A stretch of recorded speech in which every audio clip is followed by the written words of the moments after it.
ఓం మహాగణాధిపతయే నమః. ఓం గురుభ్యో నమః. ఓం శ్రీమాత్రే నమః.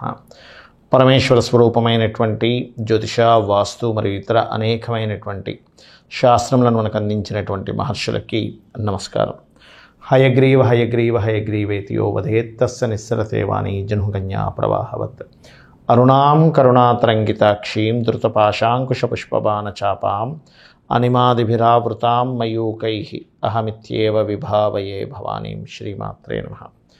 ప్రేక్షకులకి ఆ లలితాంబిక అమ్మవారి యొక్క అనుగ్రహం పరిపూర్ణంగా కలగాలని మనస్ఫూర్తి కోరుకుంటూ మనం ఈరోజు ఈ యొక్క లలితాసహస్రనామాల్లో ఒక్కొక్క నామం గురించి చెప్పుకుంటూ ఉన్నాం. మనం నిన్న చారు రూప వరకు చెప్పుకున్నాం. అదేవిధంగా అందమైనటువంటి అమ్మవారి యొక్క ముఖము గురించి తెలుసుకున్నాం. అయితే ఎప్పుడైనా గుర్తుపెట్టుకోండి, లలితా సహస్రనామాలు అనేటువంటివి ఏవైతే ఉన్నాయో అవి అమ్మవారిలో నుంచే 8 కిరణములు వసిన్యాది వాగ్దేవతలుగా వచ్చి ఆ యొక్క అమ్మవారి గురించి కీర్తించడం జరిగింది ఆ నిండు సభలో.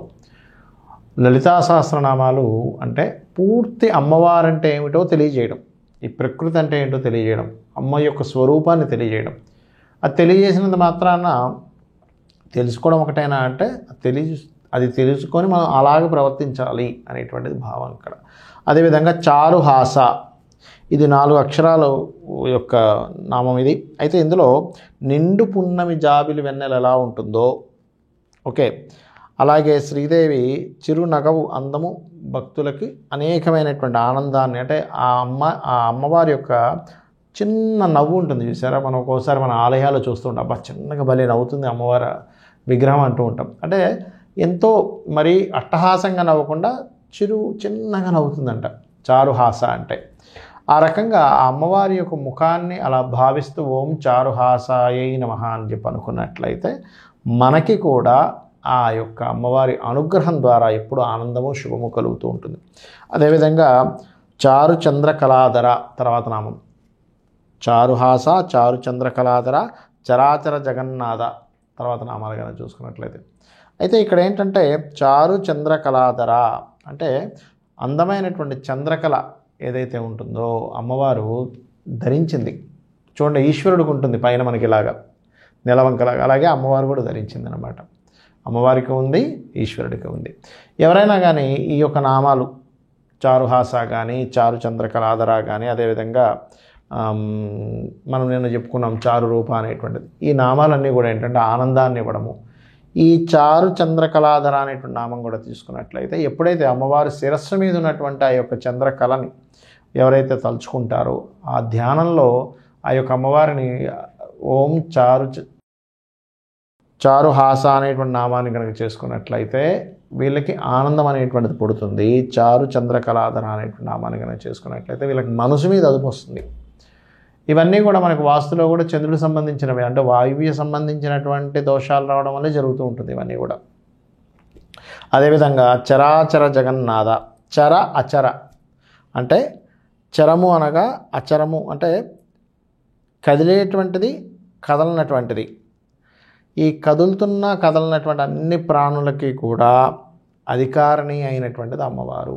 చరాచర జగన్నాథ అంటే ఈ కదలకంటే కొండలు ఇవన్నీ ఉన్నాయి, కదలవు చెట్లు కొండలు ఇవన్నీ ఉన్నాయి, కదిలేటువంటి జీవులు కూడా ఉంటాయి. కదలనమైనా కదిలేవైనా గుర్తుపెట్టుకోండి, వాటన్నిటికీ కూడా అధికారురాలు అమ్మవారు అని అర్థం అనమాట. ఇక దీని తర్వాత నామం కనుక తీసుకున్నట్లయితే మనకి ఎప్పుడైనా గుర్తుపెట్టుకోండి, దీని ఈ 4 శ్లోకాలు కలిపి ఒకటి చేయొచ్చు, అదేవిధంగా విడివిడిగా కూడా చేసుకోవచ్చు. అదేవిధంగా చక్రరాజనికేతన, శ్రీచక్రం ఉంటుంది కదండి, ఆ శ్రీచక్రంలోనే అమ్మవారు నివాసము కలది. నికేతన అంటే నివాసం ఉందన్నమాట. చక్రరాజము అంటే చక్రశ్రేష్టమైనటువంటి శ్రీచక్రమందు అమ్మవారు నివాసం ఉంది.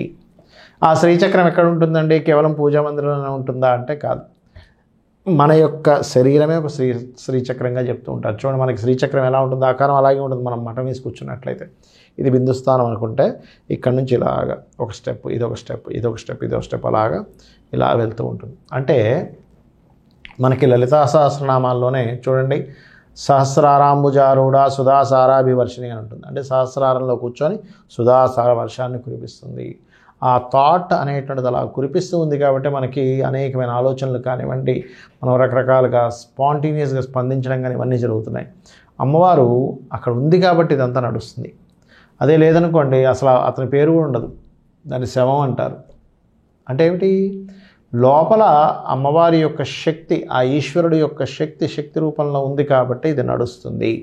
దీన్ని గుర్తించి మన జీవితాన్ని ముందుకు తీసుకెళ్తూ ఉండాలి. అయితే ఈ నామాలకు కూడా వాయువ్య దోషం ఉన్నటువంటి ఇంట్లో కనుక రోజు 40 నిమిషాలు చేస్తూ ఉంటే దాని ప్రభావం అనేటువంటి తగ్గుతుంది. ముఖ్యంగా చక్రరాజనికేతన అనేటువంటి నామం మాత్రం కొంతమందికి చూడండి, మన ఇంట్లో బ్రహ్మస్థానంలో దోషాలు ఉంటాయి. అంటే అక్కడ పిల్లరు వేస్తారు తెలియక కొంతమంది, చాలా పెద్ద దోషం అది. కొంతమందికి గోడ వస్తూ ఉంటుంది, అక్కడ పిల్లరేం రాదు కానీ గోడ ఉంటుంది. అలాంటప్పుడు కూడా మీరు ఈ దోషం గనక ఈ మంత్రం కనుక చేసుకుంటూ ఉన్నట్లు ఈ దోషం ఖచ్చితంగా పోతుంది. శ్రీమాత్రే నమః.